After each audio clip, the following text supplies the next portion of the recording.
Some changes do not arrive with noise. They do not explode into our lives. They settle quietly, like mist over a field at dawn. By the time we notice, the ground is already wet. Pope Leo XIV once said that dependence does not begin with need. It begins with habit.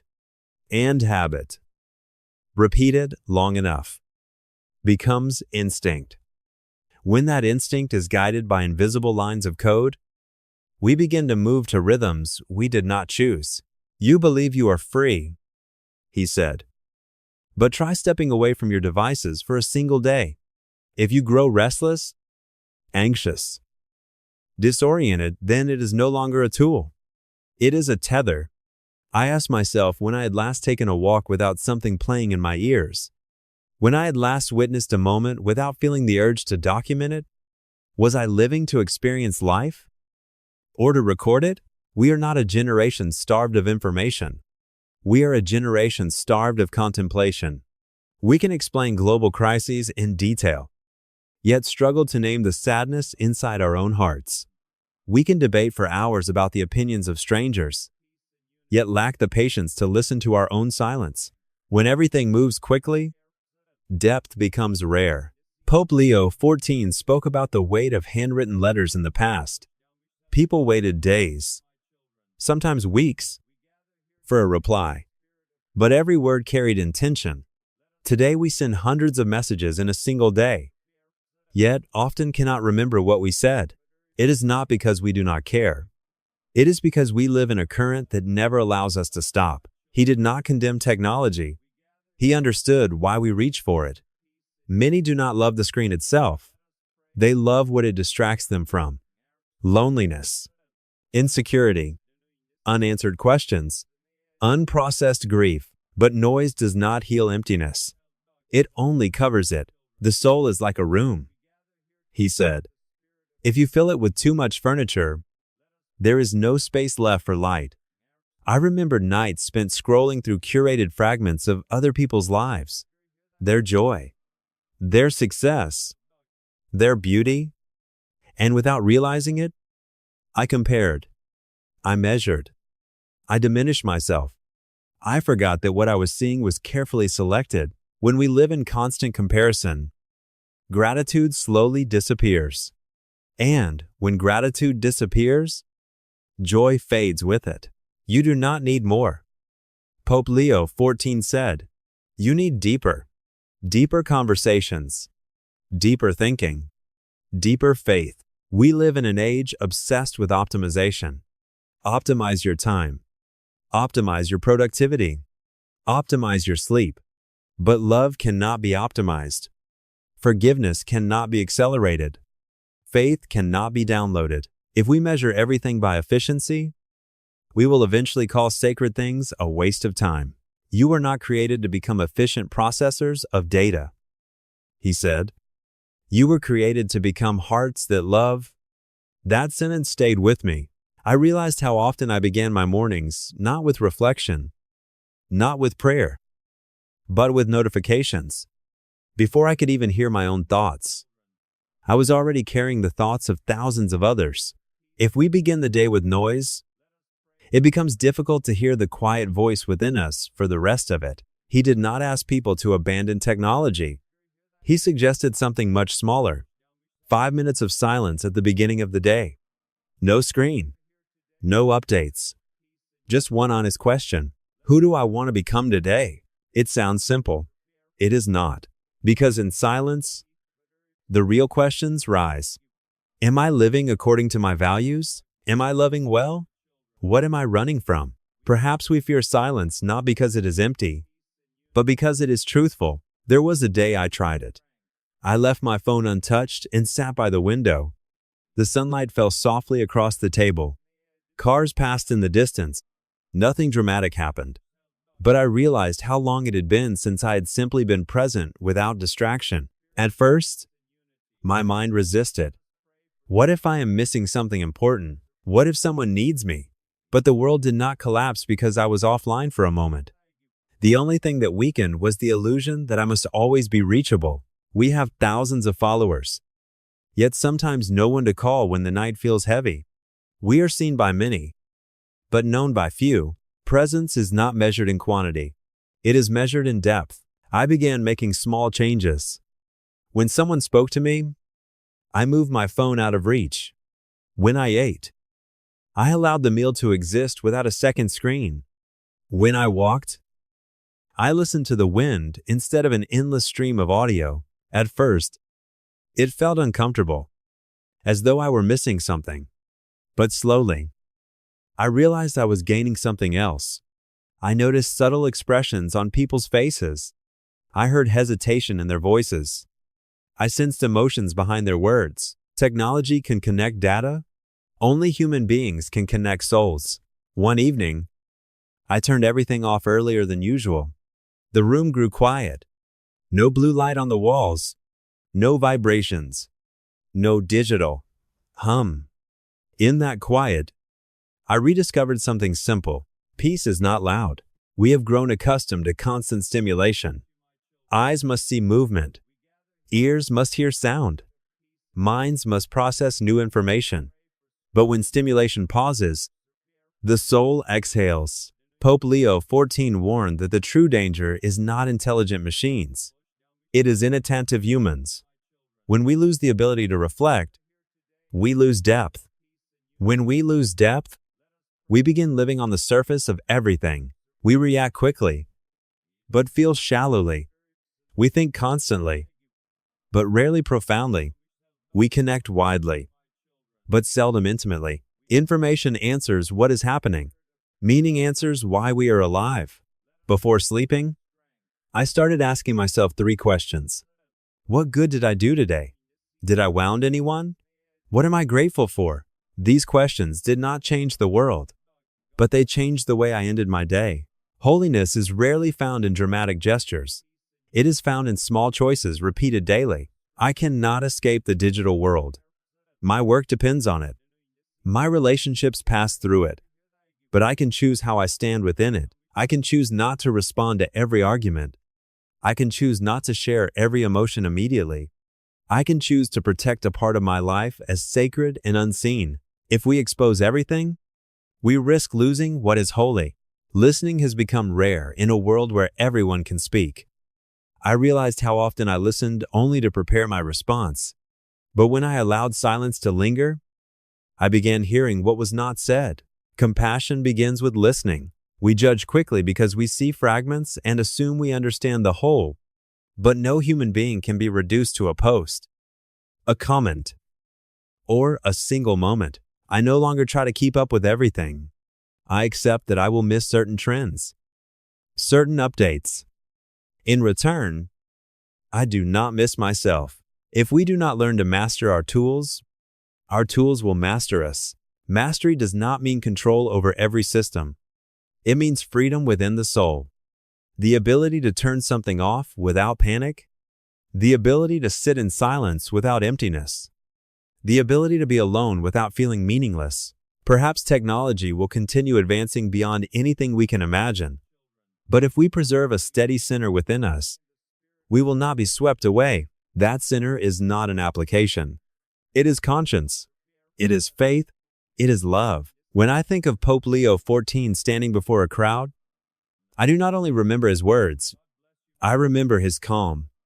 A calm not dictated by the speed of the world around him. In a time that urges us to be faster, louder, more visible, perhaps the quietest act of courage is to slow down, to listen, to love without calculation, to be present without needing to be seen. And if we can keep that light alive within us, then no matter how bright our screens become, our souls will not be dimmed.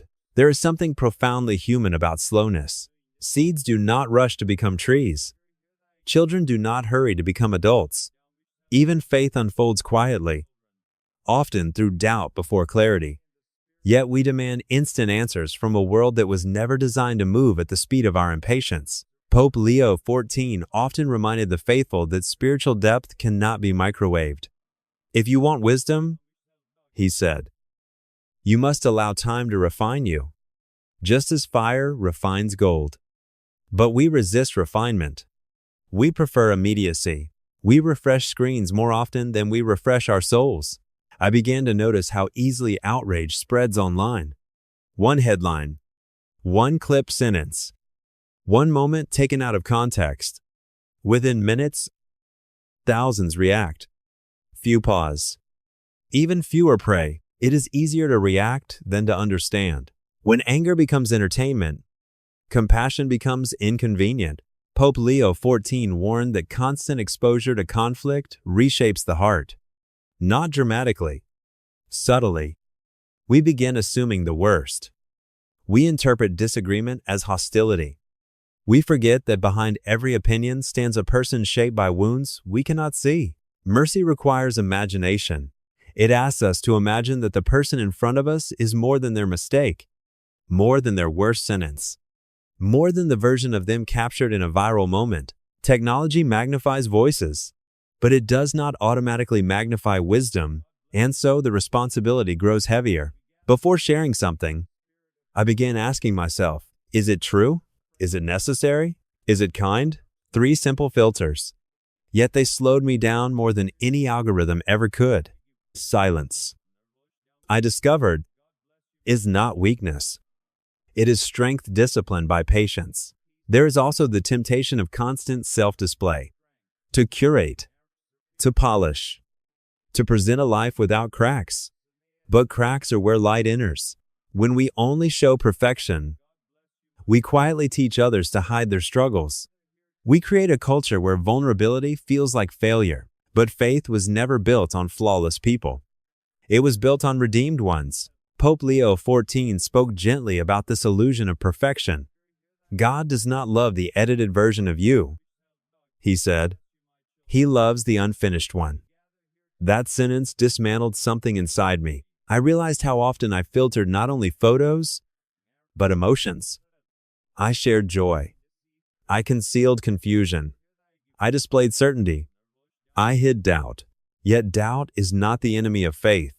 Indifference is. When we pretend to have no questions, we stop seeking. When we stop seeking, we stop growing. The digital world rewards clarity and confidence. But the spiritual life often moves through ambiguity, and perhaps that is why many feel spiritually restless today. We consume thousands of answers, yet rarely sit with a single meaningful question. What is my life oriented toward? Success, recognition, influence, or love? The metrics of the internet are visible. Likes, views, followers. The metrics of the soul are invisible. Patience, humility, generosity. One can be measured instantly, the other only over time. Pope Leo XIV once reflected that eternity will not ask how many people noticed us. It will ask how deeply we loved. That perspective rearranges priorities. When I think of the people who truly changed my life, I do not remember their online presence. I remember their presence in rooms. The way they listened without rushing. The way they made silence feel safe. No notification can replace that. And so I began protecting small sacred spaces in my day. A quiet morning. A walk without documentation. A meal shared without interruption. These were not dramatic acts of rebellion against technology. They were acts of alignment. Alignment between what I claim to value and how I actually live, because it is possible to speak about faith constantly and still neglect it privately. It is possible to discuss compassion publicly and still be impatient at home. Integrity is built when the unseen life matches the visible one. The more I practice stepping back from constant stimulation, the more I noticed something unexpected. I was less reactive, less anxious, less fragmented. My thoughts were slower but clearer. Perhaps the greatest gift of silence is coherence. It gathers scattered pieces of the mind and returns them to the heart. We often fear missing out, but sometimes what we truly fear is being left alone with ourselves. Yet it is only there, in honest solitude, that transformation begins. There is a quiet battle unfolding in our time, not a battle of weapons, but of attention. Not a battle for territory, but for the human heart. Every notification competes for your focus. Every trend competes for your identity. Every outrage competes for your peace. And yet, beneath the noise. Something older still whispers.